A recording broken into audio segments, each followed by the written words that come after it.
गुरुजी राधे राधे। राधे राधे। मेरा नाम स्वाति हुआ, मैं रांची झारखंड से आई हूँ। मेरा मायका फ़िलहाल अभी रांची झारखंड में है।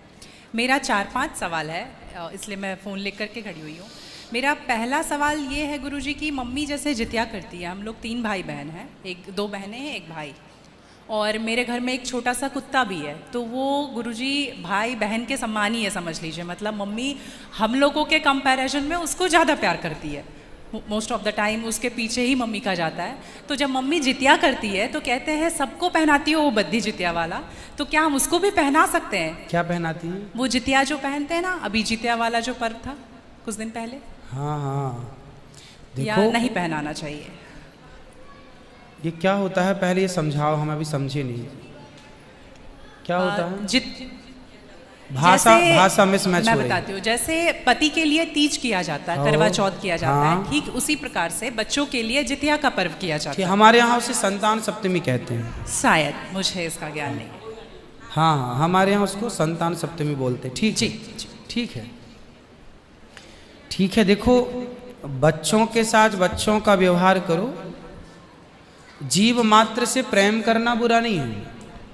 सबसे प्रेम करो, सबको रोटी दो, सबको प्यार करो, सबको दुलार करो। प्यार दुलार करने में कोई बुराई नहीं, पर हर चीज की मर्यादाएं हैं। आप जितना प्यार अपने पति से करती हैं, आप उतना प्यार, उस तरह का प्यार पर पुरुष से करेंगे तो ये मर्यादा के खिलाफ है। मतलब प्यार अब कहेंगे नहीं जी जैसा हम अपने पति से करते हैं वैसे तुमसे भी करेंगे, वो अमर्यादित हो जाएगा। उसी तरह हम गाय से जो व्यवहार कर सकते हैं वो कुत्ते से नहीं कर सकते। तो हर चीज की एक मर्यादा है। कुत्ते को देहली के बाहर रखा जाता है, घर के अंदर नहीं। बट वो तो हमेशा घर में ही रहता है। वो आपकी अज्ञानतावश है। तो कुत्ता जहां जहां अपने पांव रख देता है, कुत्ता जहां जहां होता है वो अशुद्ध हो जाती है जगह। कुत्ता के स्पर्श से अशुद्धि आती है। तो इसलिए कुत्ता को रोटी खिलाने का विधान तो है। कुत्ते को आवश्यकता है तो आप उसकी दवाई भी कराइए, है ना। अनायास उसे छूने का विधान नहीं है। तो फिर गुरुजी उसको घर से बाहर कर दें? बाहर क्या, कुत्ते घर के अंदर रहे कब? आज के ज़माने में फैशन का ज़माना है तो लग्जरी गाड़ियों में घूम रहे कुत्ते। गाय है आपके घर में? नहीं गुरुजी, उसके लिए इसलिए नहीं पॉसिबल है क्योंकि आप फ्लैट में नहीं रख सकते हैं। आप खुद अगर रेंट पे रहते हैं तो समस्या तो यही है कि आज हम कुत्ते को रखने को पॉसिबल मानते हैं पर गाय को रखना इम्पॉसिबल मानते हैं। गुरुजी दिक्कत तो कुत्ते से भी है बहुत लोगों को। हाँ। लॉजिकली देखा जाए, अगर उसको हम बाहर लेकर के जाते हैं शौच के लिए तो उससे भी दिक्कत है, लेकिन कुत्ते में मैनेज हो जाता है क्योंकि हम बाहर लेके जाते हैं। एक्चुअली कुत्ते में आप लोग मैनेज करना सीख गए हैं। काश गाय के साथ भी मैनेज करना सीख गए होते तो गाय भी मैनेज हो जाती है अभ्यास से। अब कुत्ते के संग रहते रहते अभ्यास हो गया।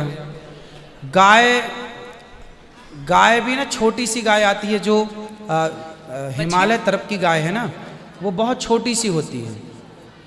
वो गाय यदि आप घर में रखेंगे तो वो आपके बिस्तर में सो सकती है, वो आपके संग खा सकती है। मतलब छोटी सी होती है, 1 लीटर दूध देती है वो, और इतनी प्यारी गाय होती है, इतनी सुंदर होती है। मतलब पूरे भारत देश की सर्वश्रेष्ठ नस्ल है वो, सबसे सुंदर सर्वश्रेष्ठ गाय।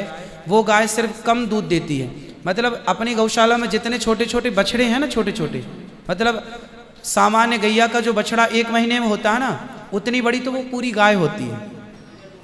मतलब उसे आप गोद में लेके जा सकते हैं।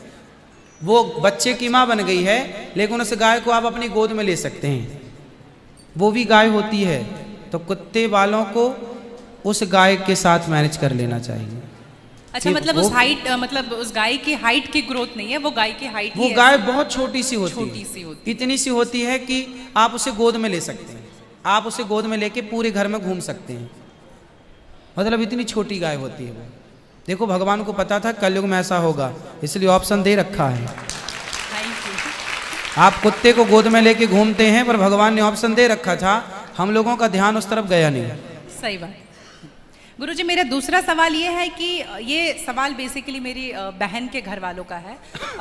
चिकन नहीं खाना चाहिए क्योंकि उसमें जान होती है, कोई भी जानवर नहीं खाना चाहिए क्योंकि जान होती है। प्लांट में भी तो जान होती है ना गुरुजी? हाँ, होती है। तो फिर हम उसको तोड़ते हैं तो उसको नहीं दर्द होता?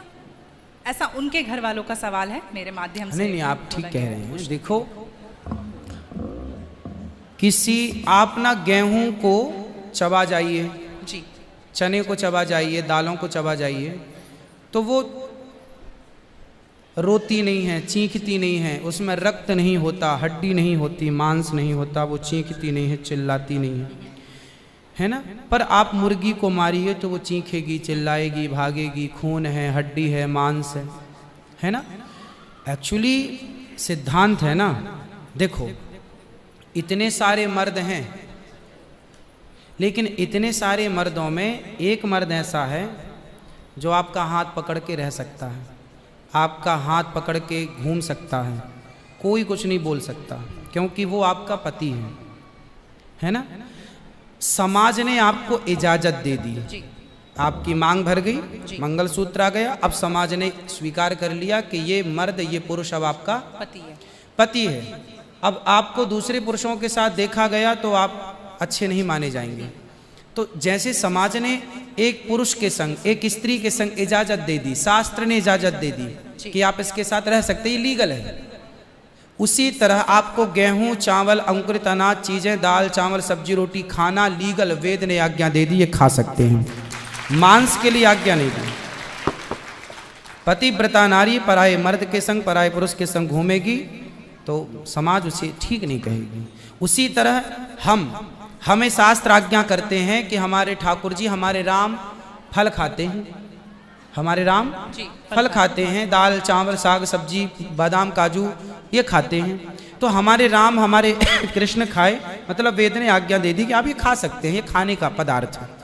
मांस शेर के लिए है, बिल्ली के लिए है, कुत्ता के लिए है। क्या आप कुत्ता हैं? क्या आप बिल्ली हैं? क्या आप शेर हैं? क्या आप चीता हैं? नहीं। फिर जब हम मनुष्य हैं तो मनुष्यवत व्यवहार करें जी।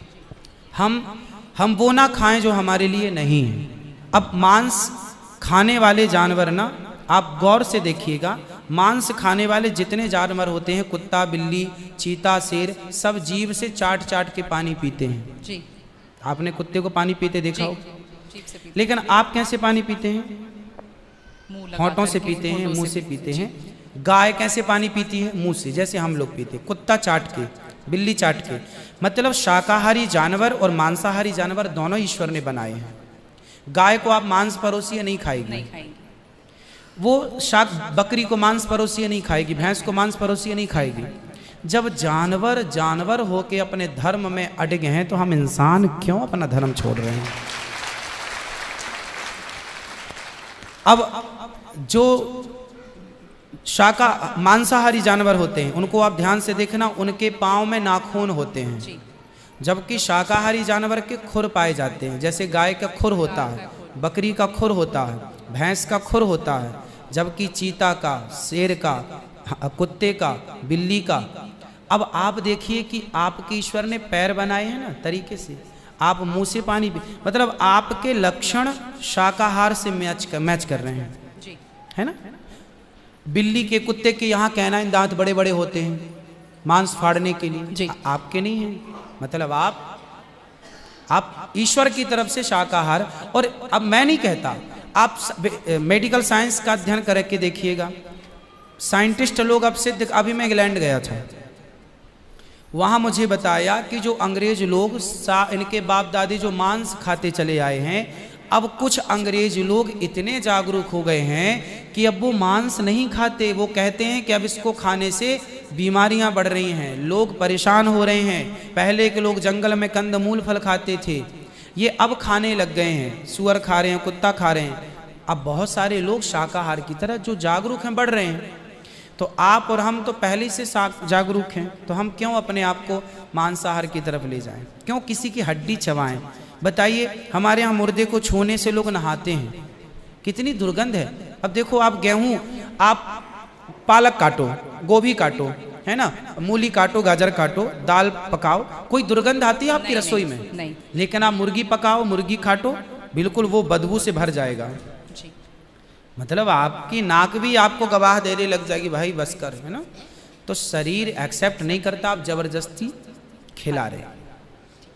गुरुजी, मेरा तीसरा प्रश्न ये है कि जैसे हम लोग एकादशी करते हैं और किसी दिन अगर हम बाहर रहते हैं और उस दिन एकादशी है, फॉर एग्जांपल हम आउट ऑफ स्टेशन है और उस दिन ख्याल नहीं कि एकादशी है, तो अगर हम बाहर चावल खा लेते हैं या लहसुन प्याज खा लेते हैं तो क्या वो